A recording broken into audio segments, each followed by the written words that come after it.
Cornwall as the second day of the G7 continues. World leaders are currently holding their summit and they're engaged in various bilaterals discussing global issues, from the pandemic to the world economy and foreign policy. Stay tuned for this broadcast live from Cornwall. Let's take a quick look at the headlines first.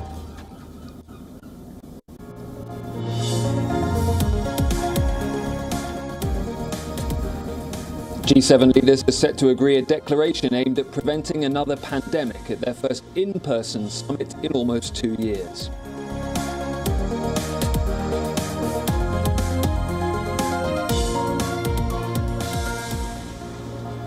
On the sidelines on day 2 of the G7 summit, French President Emmanuel Macron offers to reset relations with Britain as long as Prime Minister Boris Johnson stands by the Brexit divorce deal that he signed with the EU.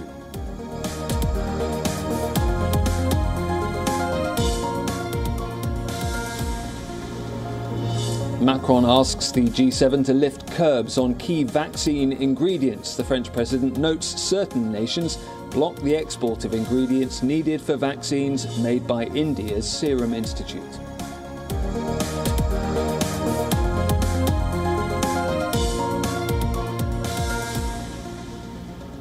India reports over 84,000 new COVID-19 cases. It's the lowest tally in 70 days.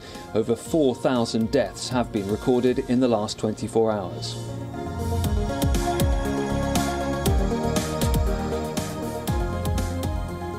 And Saudi Arabia will allow 60,000 vaccinated residents of the UK to perform the annual Hajj this season due to the COVID-19 pandemic.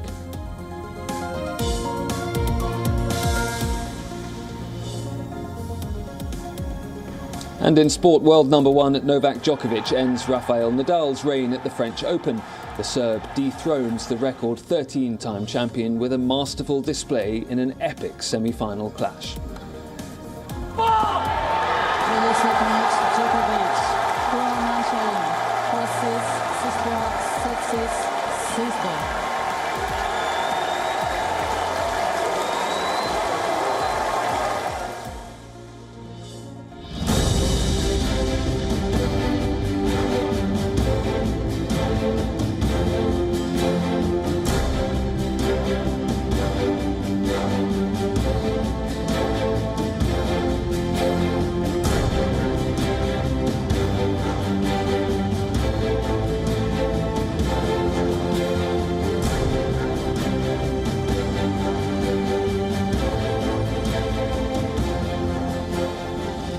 Day 2 of the G7 summit has begun here in sunny Cornwall.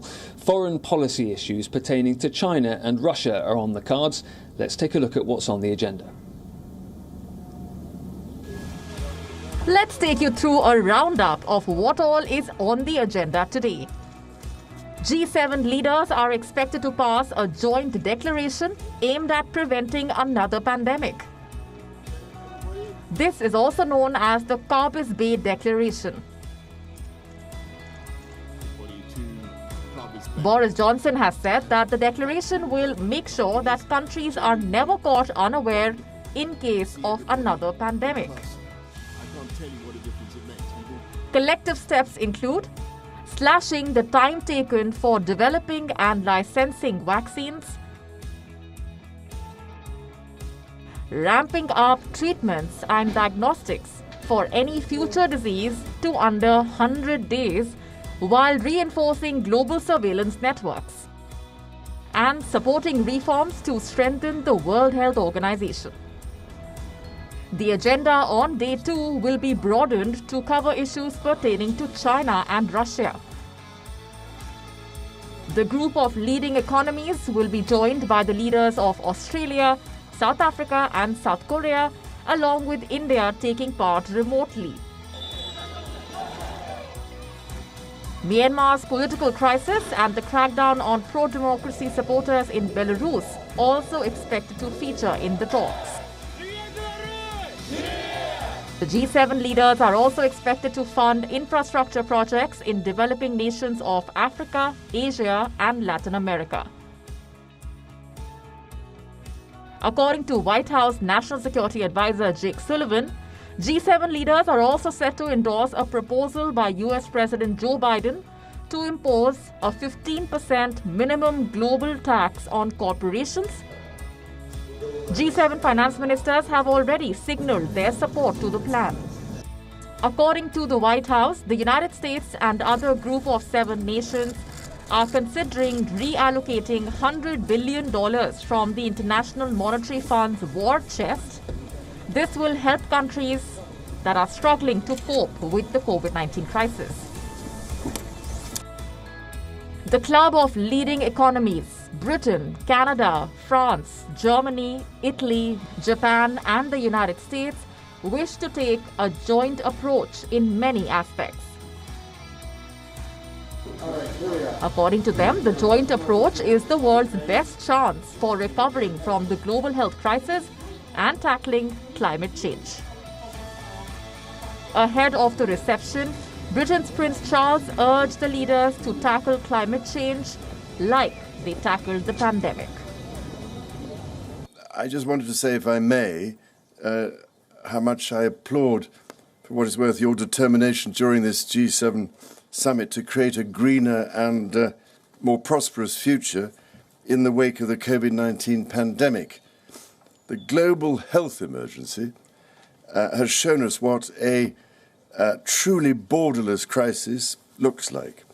And of course, we did not fully see COVID coming, yet climate change and biodiversity loss represent a borderless crisis, the solutions to which have been argued about and postponed for far too long. Ladies and gentlemen, we are doing it for the pandemic. So, if you don't mind me saying so, we must also do it for the planet. The next 2 days will heavily feature global diplomacy. G7 nation leaders huddled together in the English seaside town, charting out the path for new policies and discussing common adversaries. Bureau Report, WION World is One. Let's talk a little bit more about the foreign policy agenda now. My colleague Laura Macon-Isherwood joins me for more on that. Laura, lots to talk about for the leaders here. Yeah, absolutely. And we know that Russia and China really are going to be on the agenda.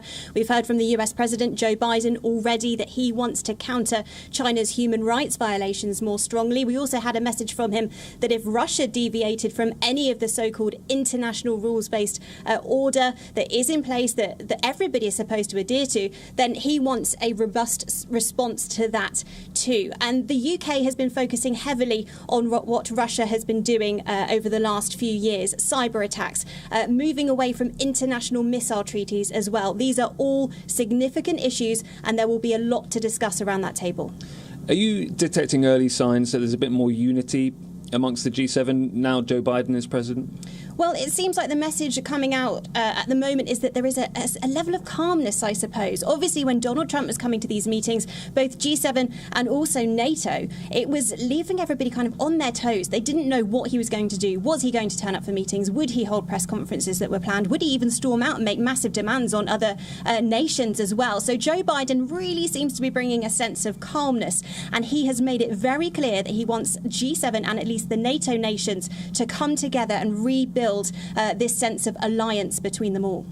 And he's been raising this idea of a green alternative of some sort to China's Belt and Road strategy. What would that look like? Well, there have been those kinds of initiatives put forward before by the Western world, green initiatives, but it seems they've never really got off the ground. Why? Because China invests heavily in nations without any strings attached. So for G7 and Western nations, they always want something in return if they're going to be pumping money into a country. So what this green alternative is going to look like isn't clear yet, but maybe by the end of today, we might have a bit more from that foreign policy meeting. OK, Laura, thank you. Laura Macon-Isherwood, my colleague, joining me here in Cornwall. Now, global leaders are in the United Kingdom for this 3-day summit, and the royal family has stepped in to take special care of the guests. On Friday, Queen Elizabeth held a special reception in Cornwall, but what made the headlines ended up being Her Majesty cutting the cake with a ceremonial sword. The Queen of England stole the show when she insisted on cutting a cake using a ceremonial sword. And ably supported by your Royal Highnesses, I think. The Queen's efforts prompted laughter from the Duchesses of Cornwall and Cambridge and the assembled crowds. The Queen was handed the sword for the task of cutting a large cake marking the big lunch at the Eden Project. More unusual. The 95-year-old was joined by other members of the British royal family for the cake cutting. This is all the Lord Lieutenant's idea, by the way.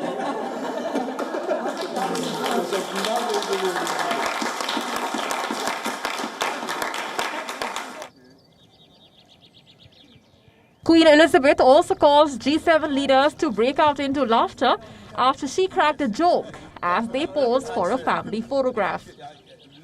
The Queen said, and I'm quoting, "Are you supposed to look as if you are enjoying yourself?" To which UK Prime Minister Boris Johnson jokingly replied to Her Majesty. Yes, definitely. We have been enjoying ourselves in spite of appearances. The guy to look at is just over there. Her wit also prompted chuckles from world leaders like US President Joe Biden and Canadian Prime Minister Justin Trudeau.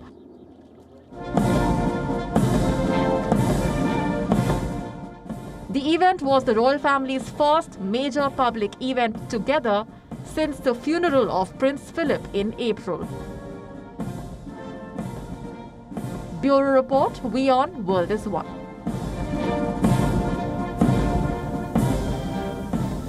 The G7 summit is well underway then here in Cornwall, and while the 7 leaders hold diplomatic talks, Indian Prime Minister Narendra Modi is all set to join the event virtually.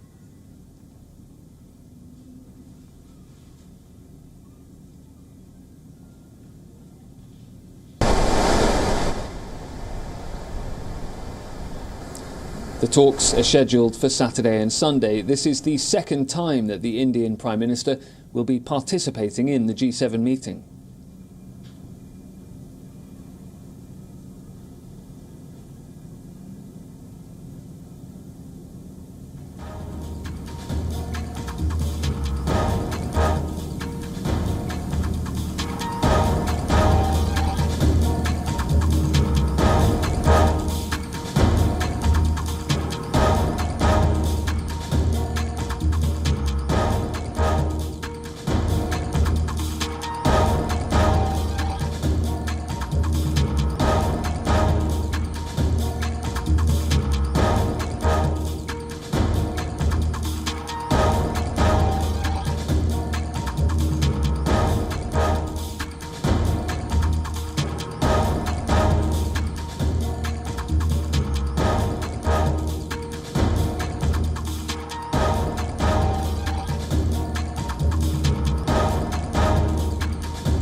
He's going to attend 3 events which are closely related to this year's themes: Building the World Back Better, Together, Stronger and Greener, and the Prime Minister will be attending the meeting via video conferencing.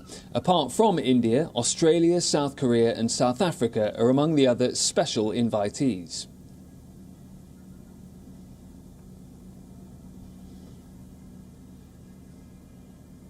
So the question is therefore, what is in it for India? Well, COVID-19 vaccinations is at the centre of India's agenda this year as the country faces its own shortage of vaccines. Delhi will be closely watching the allocation of vaccines being announced here by the US President. The US is to begin sharing the first 25 million doses of COVID vaccines by the end of June. This is part of a US announcement made by Joe Biden heading into the summit that he would be purchasing 500 million Pfizer doses and distributing them around the world.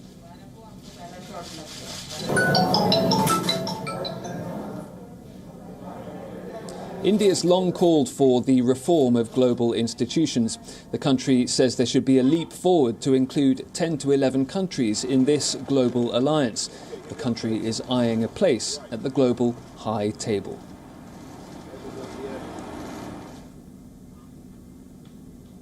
Prime Minister Modi and his administration believe that a global recovery against COVID-19 will strengthen resilience against future pandemics. The Indian administration also promotes free and fair trade, it says, and immediate action against climate change.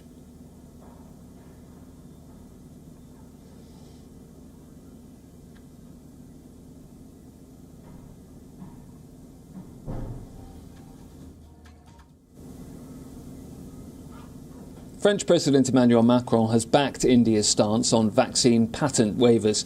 As variants of the virus continue to emerge, countries Les pays européens ont défendu, soutenu of intellectual property rights on COVID-19 vaccines. The French president also urged nations to lift all restrictions on raw materials needed to help India boost its vaccine manufacturing capacity further. The lifting of restrictions on raw materials would also help India supply vaccines to the poorest countries in the world, particularly in Africa. Taking the example of India's Serum Institute, Macron said, and I quote, "The Serum Institute of India was blocked in its production by restrictions on the export of ingredients necessary for the production of these vaccines. These restrictions," he continued, "must be lifted so that India can produce more for itself and so that it can very quickly supply the Africans in particular who are dependent on its production." Now, backing a proposal first suggested by India and South Africa, Macron says France will propose at this ongoing G7 summit that nations should work on exemptions for intellectual property rights and says patents must not create obstacles in the boosting of production of vaccines. France and the United States are the only countries in the G7 who've agreed so far to share patents of vaccines. The UK, Germany and the rest of the G7 are still opposed.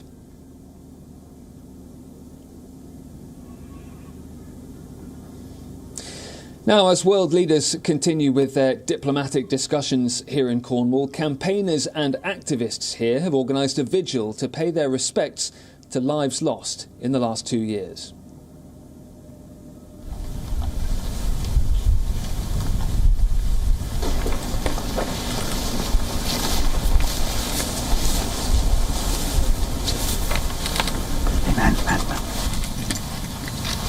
Of keeping watch on the eve of a special event. During our time. This evening we're here for a vigil to remember the COVID dead, but also to express our hope that tomorrow G7 leaders will do what it takes to crack the COVID crisis and come up with a plan commensurate with the scale of the pandemic. Refill. Because what you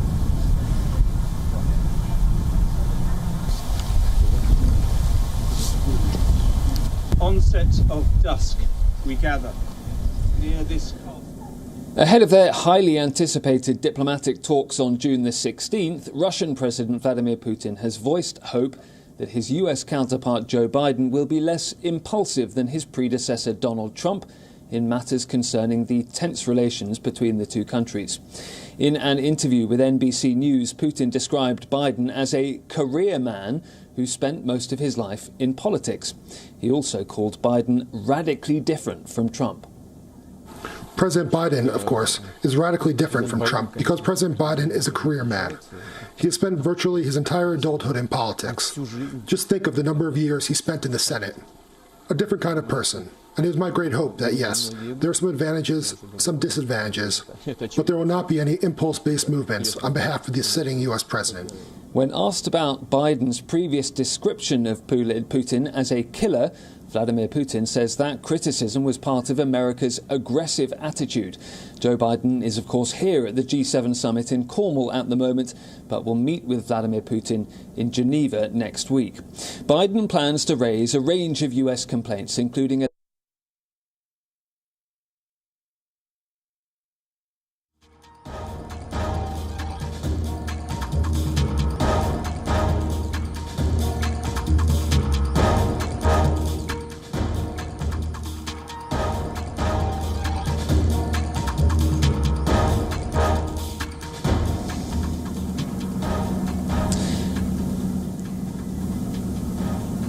That's all we have time for on this edition of WION Live broadcast from Cornwall. We will keep bringing you updates from the G7 summit here in Britain. Stay tuned to WION World is One. I'm Olly Barratt.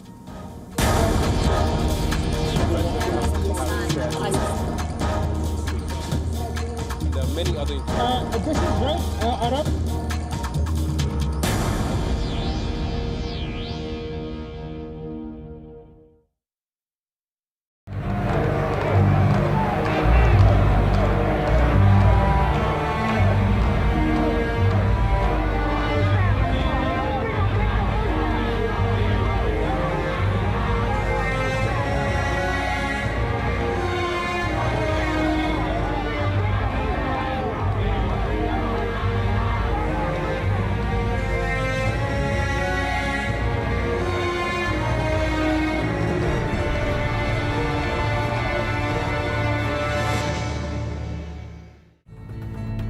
Diary with me, Mariam Wardak, only on WION World is One.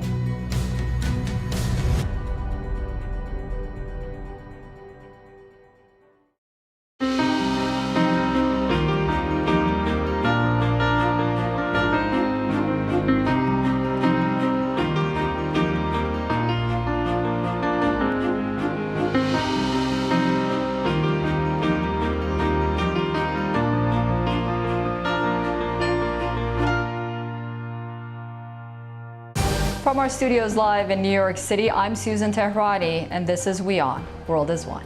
President Trump certainly did not authorize the use of National Guard to protect the building. People from many different countries, some who have been in America for generations, others who are more newly arrived.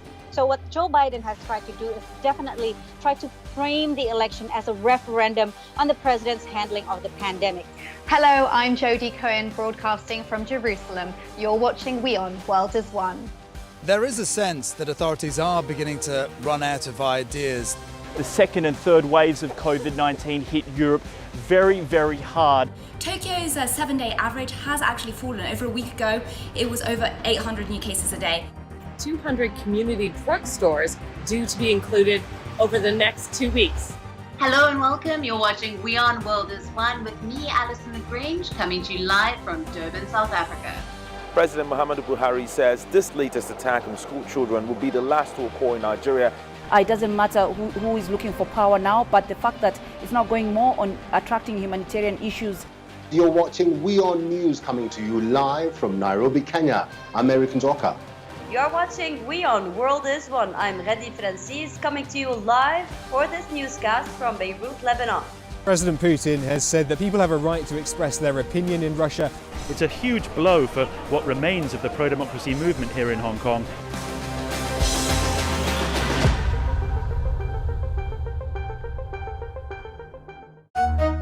Stay connected with the world through WION. Like the page on Facebook. Follow us on Twitter for new alerts, Instagram for videos and images, and the website for the latest news, views, and analysis. WIOnews.com. World is One.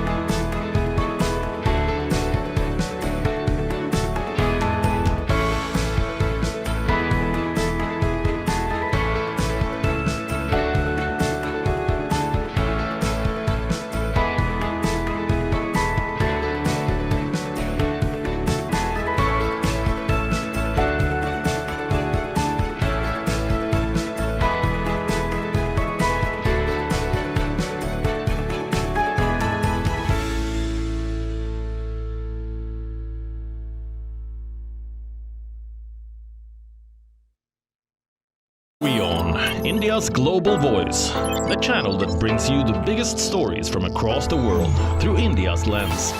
Now available in more than 190 countries worldwide, because we believe that the world is one.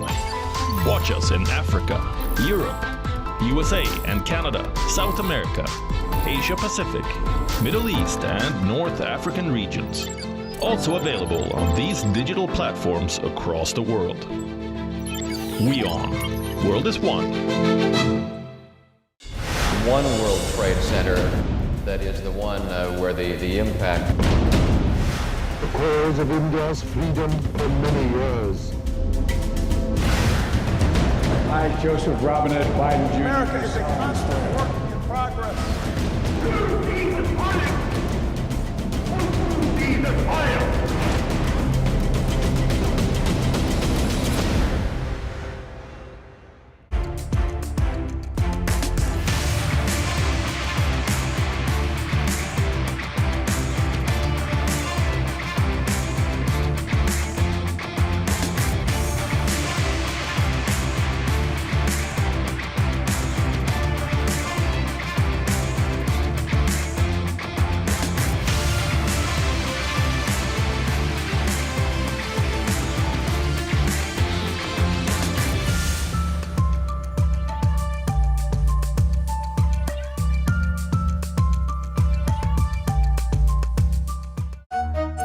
Stay connected with the world through WION. Like the page on Facebook. Follow us on Twitter for new alerts. Instagram for videos and images. And the website for the latest news, views and analysis. WIONews.com. World is one.